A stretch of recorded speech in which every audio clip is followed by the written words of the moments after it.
Гүмбәзнең иң өстенә карасак, анда Ихлас сүрәсе язылган. Ихлас сүрәсе Кул Хуала сүрәсе. Гүмбәзендә Коръән сүрәләре як-ягында Аллаһның 99 исеме, Мәгърифәтче Габдрәхим Утызимәни исемендәге Алтаң мәчете шулай бизәлгән. Бүген монда бәйрәмгә соңгы әзерлек эшләре бара. 1100 кеше кабул итәргә планлаштыралар. Иртәгә монда Корбан гаете беренче тапкыр узачак. Җәмәгатебезне көтәбез, абыстайларыбызны, абыйларыбызны, апаларыбызны рәхим итсеннәр.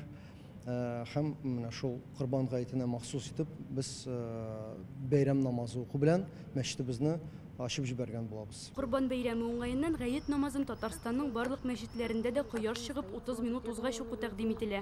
Ярчалыда ул бераз соңрак булачак. Иншалла мәчетләрендә иртәнге сәгать 5-тә бәйрәм вәгъзе белән башлана иншалла.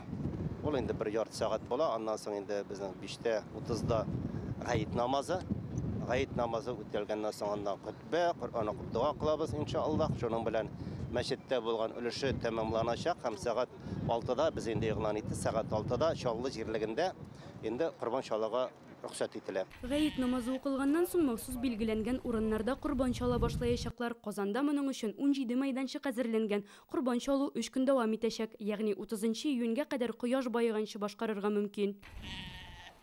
Корбанлыкларыбыз безнең Яшелүзән районыннан алып кайтарылдылар. Аларның барысы да Яшелүзән районының ветеринарлары аркылы һәрберсенең дә каннары алынып, тикшерелеп, аларның сәламәт икәнлекләрен тәгаен испатлаганнан соң гына без аларны менә шушы мәчет янына алып кайттык. Корбан гаете уңаеннан Казанның гаилә һәм апанай мәчетләрендә балаларны да көтәләр. Алар өчен махсус чаралар каралган. Илә намаздан соң бөтен балаларын көтәбез, керү бушлай булып тора.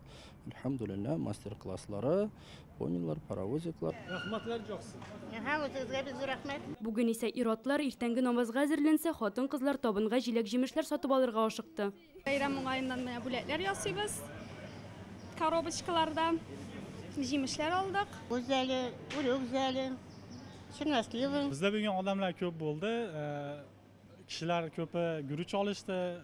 Корбан гаете уңаеннан республикада күп кенә хәйрия чаралары да оештырыла. Кайбер мәчетләрдә табыннар корачаклар. Моннан тыш зәкят фонды мохтаҗларга корбан итен таратуны оештыра. 4 тоннадан артык корбан итен социаль проектларыбызга юнәлтергә ниятләп торабыз. Һәм якындагы менә 2-3 көн эчендә Казаныбызда гына 400 мохтаҗ гаиләгә Корбан итен таратырбыз. Казан телеманарасында да бәйрәм утлары кабыначак. Алар бүген кичке 9-дан төнге 11-гә кадәр балкыячак. Иртәгә башкалада җәмәгать транспорты кояш чыкканчы 2нче яртыдан ук йөри башлый. Бәйрәмнең турыдан-туры трансляциясен ТНВ һәм ТНВ Планета каналларында карап булачак. Ул төнге 2 тулырга 10 минутта башлана. Ләна Бәхтиева, Данил Филатов, Яңа Гасыр каналы.